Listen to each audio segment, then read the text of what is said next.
Magandang araw muli sa bawat isa sa atin, sa lahat ng mga sumusubaybay sa ating talakayan patungkol sa mga huling araw. Ito na po yung magsisilbing pinakahuling araw ng discussion natin para at least hindi na magtagal yung ating talakayan patungkol dyan at makapag-move on na tayo. No? Another topic na ating didiscusin patungkol naman yun sa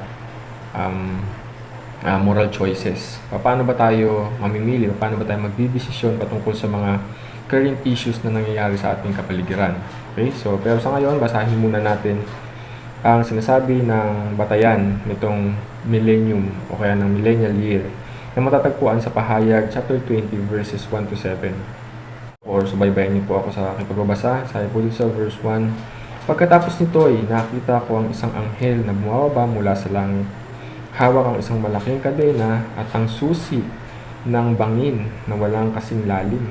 Sinunggaban niya ang dragon, ang matandang ahas na walang iba kundi ang Diablo o Satanas. At ginapos ito sa loob ng 1,000 taon. Ito ay inihagis ng anghel sa bangin na walang kasing lalim.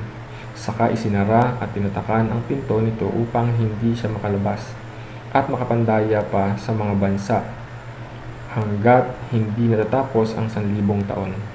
Pagkatapos nito ay palalayain siya sa loob ng maikling panahon.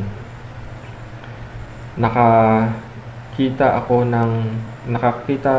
ng mga trono at ang mga nakaupo doon ay binigyan ng karapatang humatol.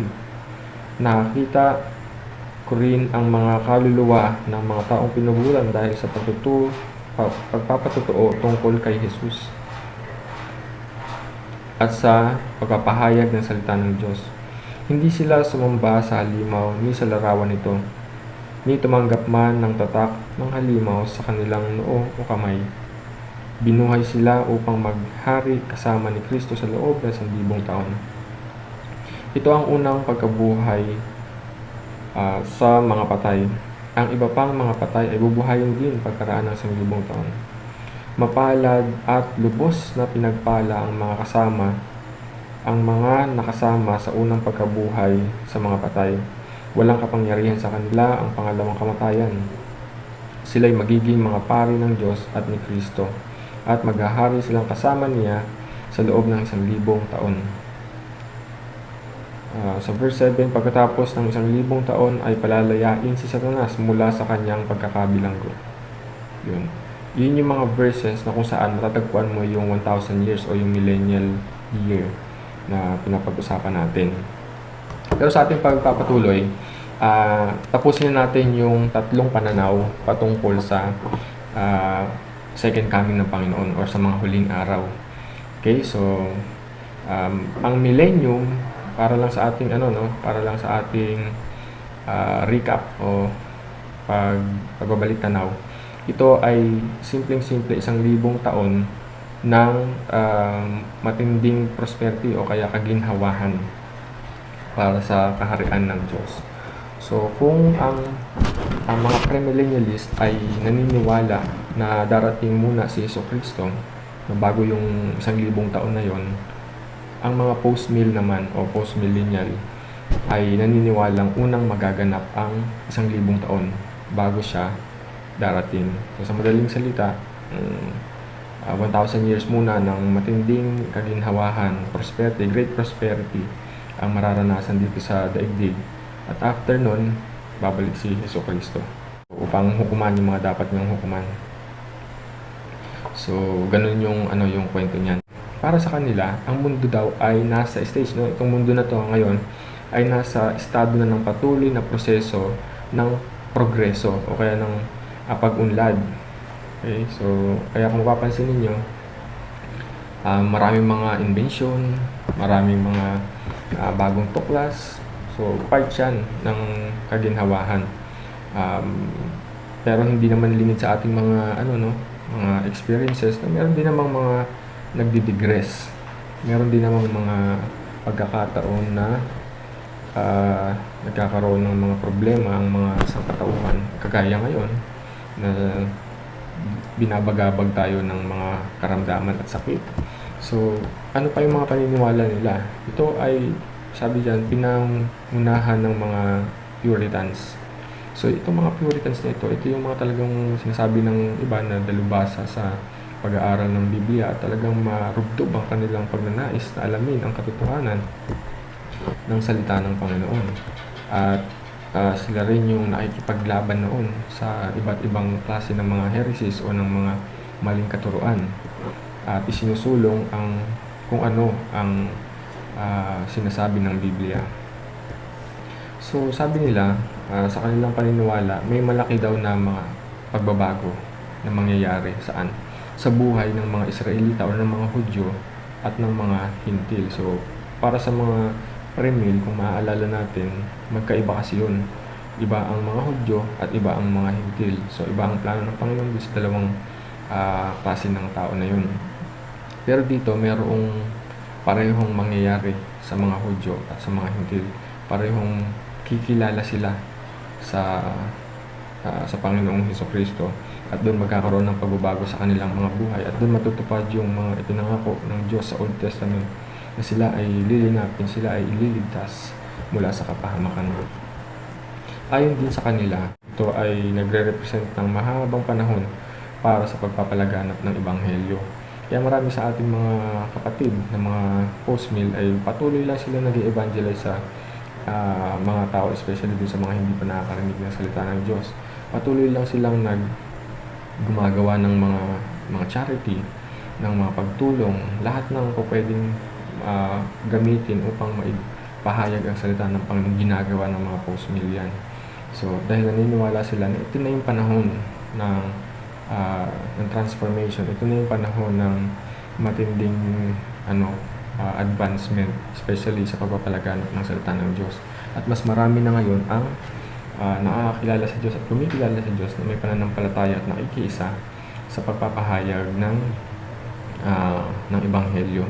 Kung maaalala nyo, meron tayong tarheta na ginagamit ng maraming mga Kristiyano ngayon, yung God's gift, yung Romans chapter 6 verse 23.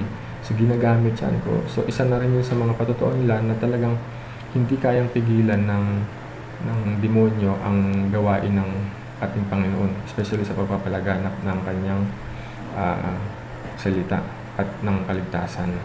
So yun yung pananaw ng mga post-mill.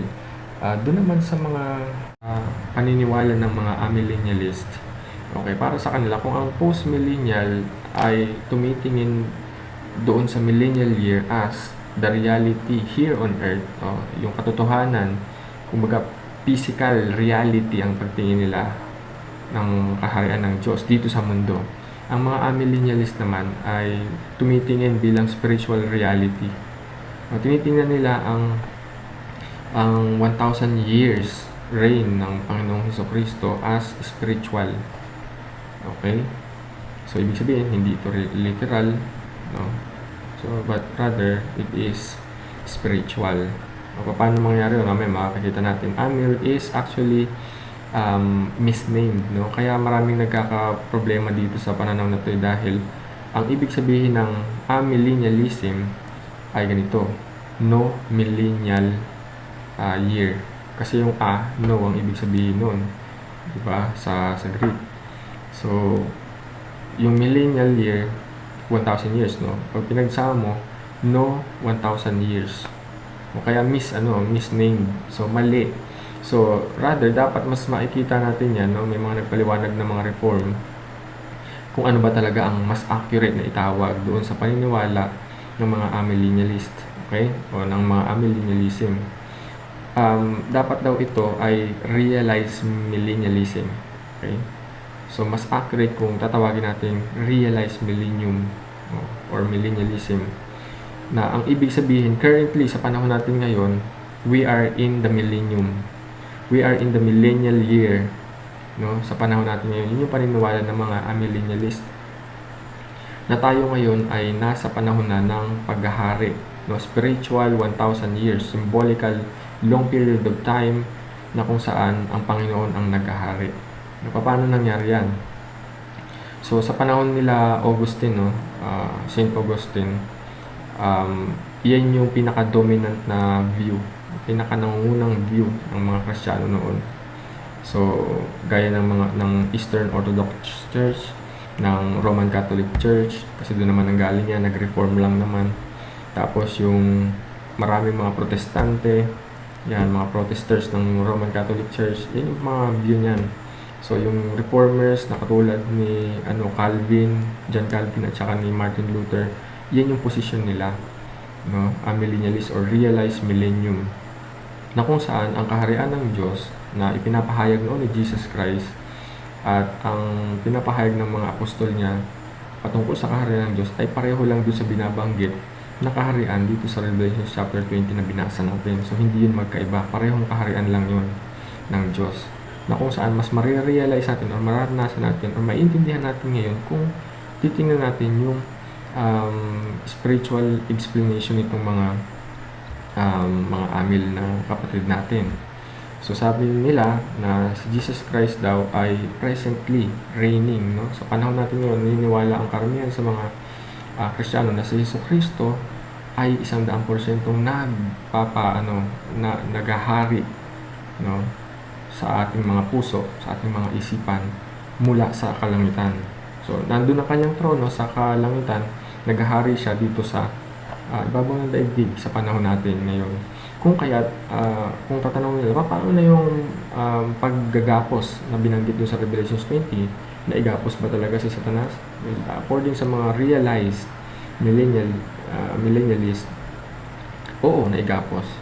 Ang patunay dyan ay yung kawalan ng kakayanan ni Satanas na pigilan ang gospel sa pagpapalaganap nito.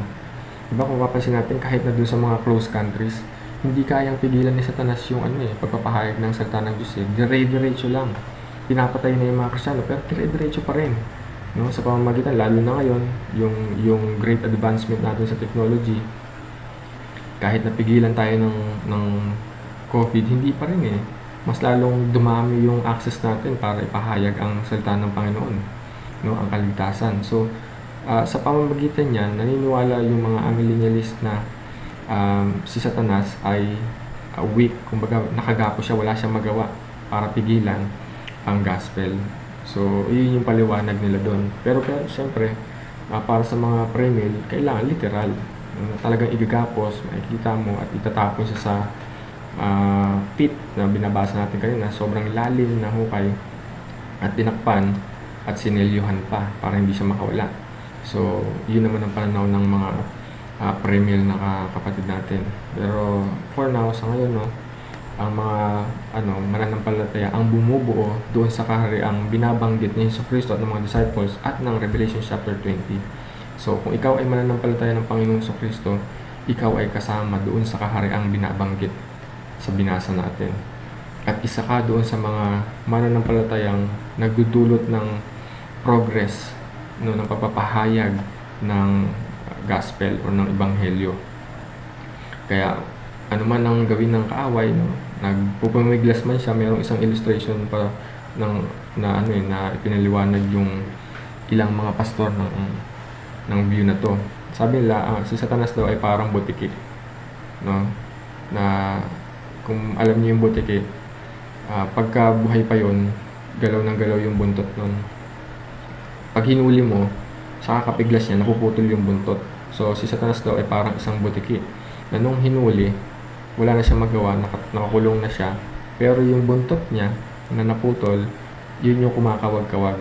No, yun yung parang feeling natin, hindi naman nakagapos si Satanas. No, patuloy pa rin siyang kumikilos kasi yung buntot niya patuloy pa rin nakakasagi sa atin. So, pero ang totoo, yung mismong Satanas ay nakagapos na according sa mga amil na kapatid natin. Okay, so yun yung pagkakaiba ng tatlong views: pre-meal, post-meal, at saka amil. Okay, recap lang tayo ng mabilis doon sa tatlong bagay na yan. Pag sinabi natin pre-meal, ito ay tumutukoy doon sa church age. Then para sa kanila meron pang 7 years ng tribulation. Iba pa yun doon sa panahon ng millennial year, so wala yun. So, darating yung literal na 7 years na tribulation, dun magaganap yung rapture. It's either pre-trib ka Okay? I-rapture ka na muna bago yung 7 years, or mid-trib ka, 3.5 years ka muna magdadanas ng paghihirap, ng tribulation, then i-rapture ka ng Panginoon, or yung post-tribulation, which is buong 7 years mong mapapagdaanan yung matinding hirap, then saka ka palang i-rapture, and then after ng tribulation na yan, dun pa lang magkakaroon ng second coming ang Panginoong Kristo at mag-establish ng 1,000 years. Then after ng 1,000 years, doon ang judgment and then eternity. Okay, so yun yung simpleng explanation nun. So meron silang tribulation. Pagdating naman doon sa post-millennialism, church age, wala nang banggit ng tribulation. Mangyayari na yung 1,000 years, no? Hindi nga lang nila alam kung kailan mag-i-start yun. Basta para sa kanila, merong millennium, merong 1,000 years na magaganap. Then after ng 1,000 years, saka palang darating ang Panginoon, and then kasama na doon yung last judgment and then eternity. Para naman sa amillennialist or realized millennialism, symbolical millennium, no? Hindi nangangahulugan na hindi sila naniniwala sa millennial year, pero sila ay naniniwalang ito ay symbolic, no? Ibig sabihin, ngayon na yon, no? Long period of time na kung saan magmula ng si Kristo ay naipako at bumalik na sa kalangitan, doon na nagsimula yung millennium natin, no? Na siya ay naghahari na sa ating puso't isipan. Siya na ang naghahari sa atin mula sa langit para ipagpatuloy natin yung pag-progress ng pagpapahayag ng gospel. Halos magkapareho sila ng may konti silang pagkakapareho ng post-millennialism.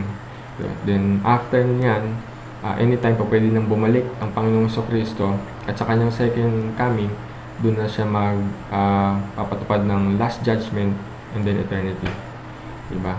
So, yun yung recap natin para sa discussion natin dyan sa views ng second coming, last things ng mga Kristiyano. Sana, ano man ang pananaw mo sa buhay, hindi ito maging cause para awayin mo yung isang view o i-judge mo yung isang view na ikaw ang tama, siya ang mali. No? Lahat naman yan, meron kanya-kanyang mga problema. Anyways, ang mahalaga lang dito, pare-pareho tayo mananampalataya ng Panginoon. At nais niya na maging handa tayo sa kanyang pagbabalik. Okay? So, masaya siya na pag bumalik siya, handa tayo at magsasama-sama tayo sa piling ng Panginoon. At tayo ay babaguhin. No? Yung katawan natin nabubulok ay papalitan ng hindi na nabubulok at makakasama natin siya ng habang buhay. Yun ay inaasam nating buhay na walang hanggan. So, buhay na napakaganda. Yung original plan ng Diyos, mangyayari sa panahon na yun. So, maraming salamat. Sana yung nakapagbigay ito ng kahit papano kaalaman at nang sa ganun, maiwasan natin yung pag-judge sa ating kapwa. Ito ang huling sandali ng ating discussion sa mga huling araw. Purihin ng Panginoon.